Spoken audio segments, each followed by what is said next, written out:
सोमनाथाय नमः। ॐ मल्लिकार्जुनाय नमः।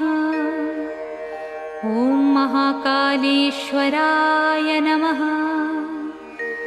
ॐ ओंकारेश्वराय नमः। ॐ वैद्यनाथाय नमः। ॐ भीमशंकराय नमः। ॐ रामेश्वराय नमः। ॐ नागेश्वराय नमः। ॐ विश्वेश्वराय नमः। ॐ त्र्यंबकेश्वराय नमः।